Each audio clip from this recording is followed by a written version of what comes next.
Magkano po ang magkakalas niyo sa pagbubuo na ako? Yung tanong ko. 30,000 po yung okay, para maliwanag. Yung 73,000 na pampakino, sagot ko na. Tapos yung 30,000 na pampakino, okay na po yun ha. O sige po. Ito po si Sharon na pagbubulan sa mga universidad. Ano ko po si Angelo Magno Jr. Isa po kami sa natawagan noong October 9, 2023, kung nangako po siya sa akin na tutulungan niya kami ng 73,000 na pangtimo at 30,000 pangbuong araw. 25 na po ngayon, pero wala pa akong natanggap. Wala akong natanggap na tulong. Kaya sa mga nakasama niyo po sa live na hindi tinulungan, huwag po kayo matakot na magsalita. Lumabas po kayo para bulgar na po yung mga pangako na napapako. Po, ito ang tuwa, taga Barangay Quincy-1. Isa po ako sa pinanakon ni Hong Pene. Ang sabi niyo po sa akin, bukas na bukas, pamili ng private na hospital. Bukas na bukas, ako po talaga. Hindi ko akong mamayaran. Sumasa po ako na akala ko po ay totoo. Isang araw po pumunta po ako sa kanya. Pagdating po sa kanila, hindi po niya ako pinagkanila ako. Naka-live na ito, naka-live na ito. Kasama sa live. Hindi po pinalawala na po ako. Sarap po, hindi na lang po ako pinagkanila. Naka-live na yan. Ito si Marilyn Padilla na taga-Mallorca sa Leonardo. Isa po ako sa natawagan ni Kong Emil last October 2024 po. Ang kapatid ko po kasi ay na-aksidente sa Pampanga. Ngayon po, ang driver po ng kapatid ko na sinasakyan is taga-Gapan. Ang asawa din po ng driver ay teacher sa Gapan. Sila po mismo ang lumapit kay Kong Emil para matawagan po ako sa live po niya para daw po mabigyan ako ng tulong. Ngayon po, nung pinagabihan po na sinabi po sa akin, tumawag naman po sa live, natawagan po ako ni Kong Emil. Tapos po, tinanong po na kung taga-saan po ako. Binanggit po niya yung full name ko, then taga-saan daw po ako. Nung sinabi ko po, tapos tinanong po yung bill ng kapatid ko sa ospital. Sabi ko po, ang partial bill po ng kapatid ko is nasa kulang 300,000 na. Ngayon, ang sabi niya, magbibigay daw po siya ng tulong na 128,000. Then ngayon po, sabi ko, thank you po ako at susolusyonan na po yung problema. Tapos po, nung wala naman po ako natanggap na tulong. Kaya nabismaya po ako nung galing po ako sa opisina nila dahil wala po akong natanggap. Na ang akala ng mga kapitbahay namin, akala ng mga nakapanood sa live, ay nakatanggap po ako ng malaking halaga. Dahil para po sa amin, talagang malaking halaga po yung 128,000 na ipinangako po sana na hindi naman po natuloy na ibigay dahil wala po akong nare-receive kahit po piso. Kaya po sa mga natatawagan po ni Kong Emil na kagaya ko na napangakuan, at hindi rin naman po nabigyan ng tulong, huwag po kayong natatakot na magsalita. Ilabas niyo po yung nasa loobin po ninyo. Sa ngayon po, yung kapatid ko po is pumanaw na po. Alam na po yung kapatid ko. Namatay po yung kapatid ko ng wala naman po kami na-receive. Napangako po niya na alam ng pinangako po kami, alam ng kapatid ko yun na iintindihan niya. Sabi ko, malaking tulong yung pangako sa atin ko na Ellen na alam lang po, hanggang sa nawala na po last, noong March 20 po, alam na po yung kapatid ko. Yan po.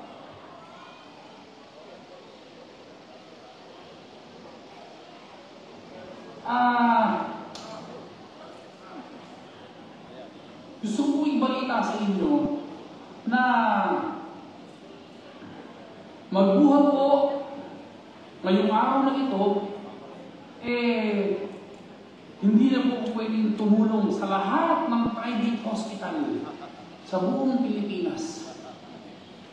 Nalulungkot ako dahil sa napakagaling po ng mga kalaban natin, napakagaling. Nagawan po nila ng paraan na maireklamo ako doon sa COMELEC, sa nasyonal, na bakit daw tulong ng tulong sa mga nasa ospital. Panahon ng kampanya, panahon ng politika. Diyos ko. Ayan! Ngayon po, ako kay Martin Trier, ang ama ng bayan ng San Fernando. Palakpakan po natin, Mayor Froilan Ella Dagano! Thank you. Sa ating pong mga kapitan, pamumuno po ni ABC, kay Mayor Pelo, Vice Mayora, sa lahat po ng konsehales, kay Doktora, sa inyo pong lahat, mga kasama, mga kaibigan dito sa Cabiao. Magandang hapon po. Mangyari pong na-play muna yung kay Kong Mengmeng para meron naman tayong basihan. At ito po ay hindi paninira, kundi po paglalahad ng katotohanan na di kuno ay si Doktora at si Mayor Ellen ang nagpatigil ng kanyang pondo. Kung magugunitan niyo po sa lahat ng bayan o sa ibang barangay na hindi naman lahat ng barangay, nangangako siya na magbibigay ng ayuda bawat bahay. Pag piyesta po, lahat bahay-bahay bibigyan daw niya. At yun po, inaangkin niya na sariling pera, sariling cash niyan yung pinamimigay. Ngayon po, pinahinturo po ni Doktora yung kanyang pamimigay at pagtulong sa hospital. Madalit salita po, inaamin ni Kong Mengmeng na yung ipinamimigay niya noon at hanggang ngayon ay hindi sa kanyang sariling pondo. Pondo po ito ng gobyerno. Inaangkin lang niya, pero pondo po ito ng DSWD, pondo po ito ng AKAP, ng AIX at ng TUPAD na nanggagaling lahat sa National Fund at bumababa through DSWD. Sumasakay lang po si Kong Mengmeng at lahat po ng ayuda nito. Meron din pong hawak at pinamimigay ang lahat ng senador, lahat ng congressman na nakaupo. Pero wala pong kapangyarihan ang isang doktora na civilian na magpahinto ng pondo sa COMELEC ng kanilang mga hawak na pondo. At yung pong sa mga senador. Kung natatandaan niyo po, yung pondo po ng gobernador, meron din pong ipinamimigay na mga ayuda ng bigas. Yun po, lahat, bahay-bahay, buong Nueva Ecija. Kaya po, maliwanag na yung lahat ng pinamimigay ay pera din po ninyo. Tax na ating ibinabayad sa gobyerno, bumabalik po sa ating lahat dahil pag bumili kayo ng bigas, bumili kayo ng gasolina, bumili kayo ng sardinas, may kaukulang tax po yun. Pag nagbayad ka ng buwis, doon po sa inyong mga lupa, yung mga tax declaration at iba pa, pera nyo rin po yun. Yun po ang ibinabalik lang ng national government ng mga pondo na AIX, TUPAD at AKAP at iba-iba pa. Inaangkin lang po, nagyayapang ng isa. Tapos ngayon po, gaano kasinungaling itong uto na ito? Gaano kagaling? Umaarte pa po ito, mangiyak-iyak, pangpamas. Dapat po rin sa gagawin to, doon sa pelikula, gumawa ng movie industry. Kasi po, artihan. Sa totoo lang, nung bago pa mag-eleksyon siya nangako uli, nag-live doon sa kanyang mga pinapangakuan na ginagamit ng mga tao na may sakit. Hindi na po naawa at hindi na po nagkaroon ng konsiderasyon doon sa ginagamit ng mga tao.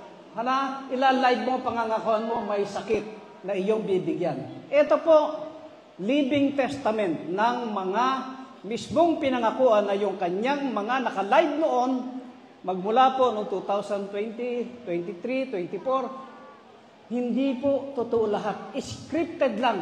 Pangako lang, akala ngayon ng iba na nakakadinig ng live hanggang doon sa ibang bansa, hanggang doon sa ibang region, akala totoo, akala magaling. Pero yun po, walang katotohanan ng lahat. Pangako lang. At wala pong binibigay. Mahigit po siguro 100 ang pinangakuan dito sa 4th District na may sakit na noong pa niya ipinangako. Ngayon po, may taktika na naman bago ang uto.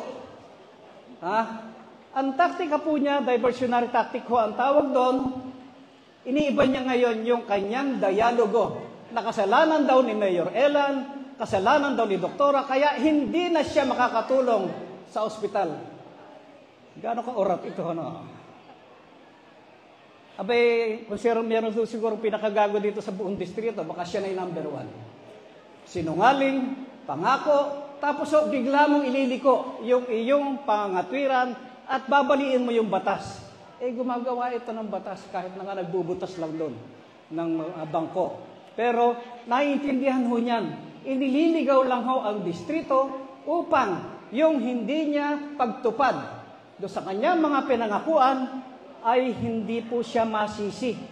Isisisi po niya sa iba. Ito po ang malaking pagsisinungaling na naman at huwag ho kayong mabibigla. Pangangakuan na naman kayo ngayon. Mangangako ulit ng ospital, mangangako ulit ng health card at kung ano-ano pa. Isisisi po sa iba pag hindi naibigay. Mangangako ng scholar, mangangako ng libreng farm tractor, harvester.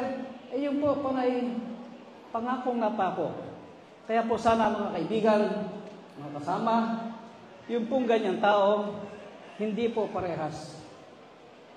Kung ituturo po natin sa ating mga kababayan, mga anak, yung ganitong pagsisinungaling, baka po kung saan mapunta. At kung kailangan po na gayahin ito si Kong Mengmeng, siguro po kayo na rin ang maghuhusga. At kung gagayahin natin at may pagmamalaki ng distrito, yung pong kanyang pagbumura, siguro po ipakita na rin natin ng mapagbasihan ng inyong pangangatwiran at pagpapayo sa bawat pamilya kung dapat itong huwaran at maging panuntunan sa ating distrito na representante dito po sa ating Kong Mengmeng Vlogger. Elan na ganyo. Putang ina mo, elan na ganyo. Hindot ka. Putang ina mo. Putang ina mo. Elan na ganyo. Putang ina mo. Hindot ka. Putang ina mo. Putang talo, agado ka, hindot ka. Putang ina mo. Putang ina mo, elan na ganyo. Putang ina mo din. Putang ina mo. Hayop ka. Putang ina mo. Mayor elan na ganyo. Ayun po. Pag binilang po, mga 61. At meron pang salitang hin. Ano sabi? Ano? Ayun. Yun ho, salita ng babae at saka gusto ko atang mabuntis nitong si Mayor Elan ho, hindi na mabubuntis, senior citizen na. Kung ito po ang panuntunan na dapat lahat ng congressman, siguro i-text natin yung mga congressman, congresswoman, gayahin si Kong Mengmeng, naka-uniforme, naka-gown, andun sa likod yung kanyang logo at magmumura ng mumura sa kalaman. Ito naman po, mga pamilyang ito, kamukha po ni Boy Paslang, ni Kapitan Boy ng Gapan City, mga traitor lang naman po ito. Nag-uutos lang po ito, pero hindi naman po lumalaban ng harapan. Ito po, panay talikuran lang. Mahilig manakot, mahilig pong magpatawag, at saka po mahilig magpakuryente doon sa balls. At papainan ng shabu, yung sinasabi nilang mga kanilang kababayan sa Gapan City. Ganun po. At magaling din namang magnegosyo ng bawal na gamot. Magaling din po lalo doon sa kanilang negosyong fake na sigarilyo. Hindi na po natin ipi-play ng mahaba ito kasi po yung iba nakapanood naman at nang hindi rin po magtagal si Mayor Elan, ang akin po, yung gusto ko lang maintindihan ng bawat isa, yung pong pagiging Maginoo sana at tumupad sa kanyang pangako. Yung po bang itinuturo sa eskwelahan na be fair and be honest. Kung mali ka, sabihin mo. Kung kaya mong magpakaginoo doon sa pagkakamali mo, admitin mo. Madali lang naman yun. Hindi kakulangan ng pagkatao yun. At wag na wag po tayong magtuturo sa ating pamilya nung pagbubura na kamukha ni Kong Mengmeng. Panluloko at panggigipit, pang-agaw ng lupa, at pagdisrespeto sa mga kanyang kadistrito.